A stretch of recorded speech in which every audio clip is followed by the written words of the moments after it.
rough weekend for the Phils down in Baltimore, but any reason to be concerned? They should get Trey Turner back. We'll talk to Mike McGarry from the Press of Atlantic City, pressofac.com, on what was a kind of an ugly weekend. You wonder if everything just kind of caught up to this team. I likened it, Mike, to you go on vacation, and that last day or two, you're like, I probably could have gone home a day or two early. You know, it's like it's great backpacking across Europe, but at some point you're ready for your bed. It feels like the Phillies just backpacked across Europe a little bit too long, and we're ready to come home.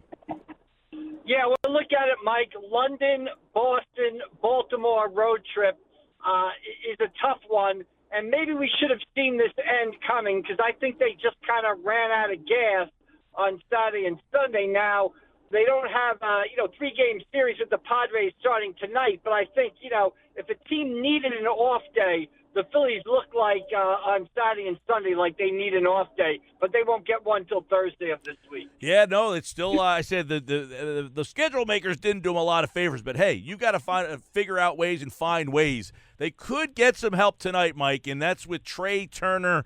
It sounds like he's going to come back. Rob Thompson said yesterday that they anticipate him being active for tonight. What will he add to what this team is now? Look. They were pretty good without him. I think 25-13. They actually expanded their lead without him. But what should he bring back to this team? Well, remember when he went out with the hamstring injury, he was off to a possible MVP-type start. And I know Edmundo Sosa has filled in and done tremendously, but he's still Trey Turner. He's still one of the best players in baseball. There'll be a presence in that lineup. I assume he'll be in the 2-hole tonight. And especially when you got guys like JT Realmuto out and Brandon Marsh kind of feeling his way back into the lineup, it's good to see the Phillies get a little bit whole tonight. So, yeah, getting Trey Turner back, you're adding one of the best players in baseball, and that's good enough to give any team a boost. All right, Mike, let's talk about Sosa. What happens with him now? Does he just kind of, go to a minor role, or do you think they need to try to figure out more ways to get him involved? Well, I think you got to figure out a way to get him 15 to 20 at-bats a week. I'm not going to go crazy with Edmundo Sosa. I know he's coming off an excellent stretch. I know people are like, put him in the outfield, put him here, put him there. First of all, Trey Turner is going to ease back into it. I would assume that Trey Turner is probably going to play Monday and Tuesday, and then, boom, I would expect him to have the day game on Wednesday off, Sosa to be back in there.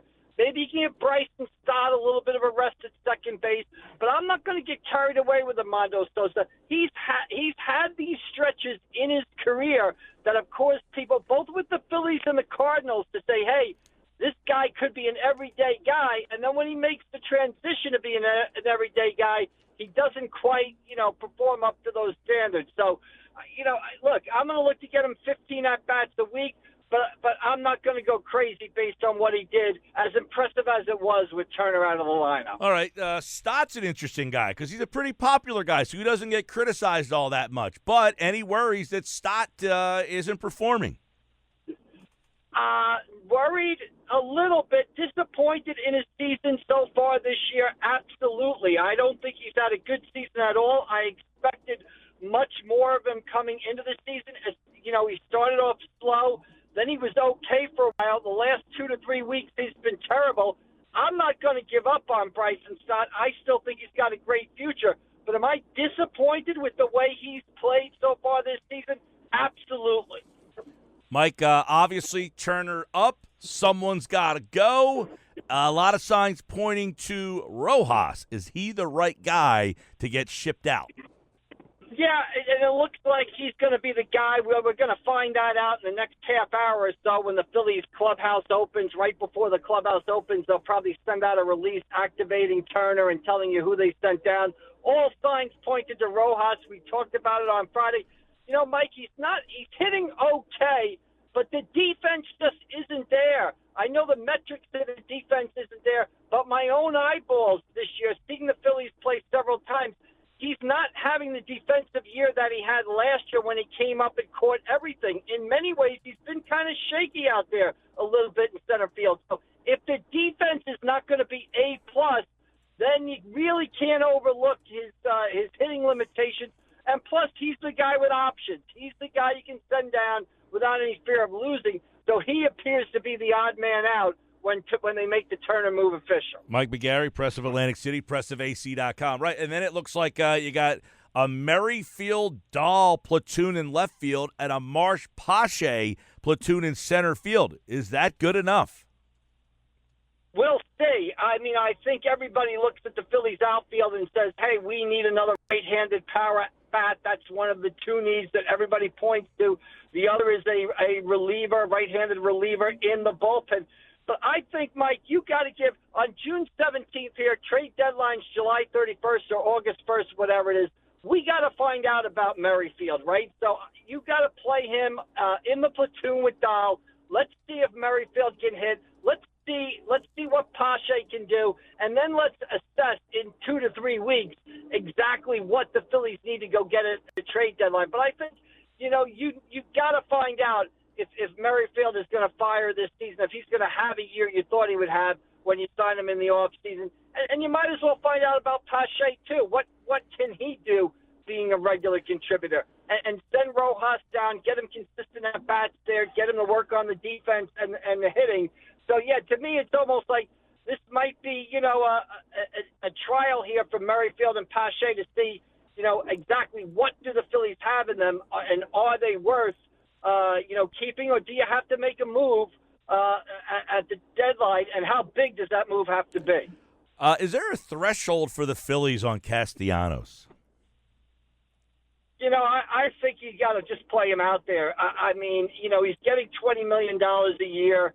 There's certainly no one on the roster now that I'm going to point to and say, play this guy over Castellanos on a regular basis. Does that change maybe if there's a trade? But, I mean, he's just one of your guys. He's one of the guys that the club is built around.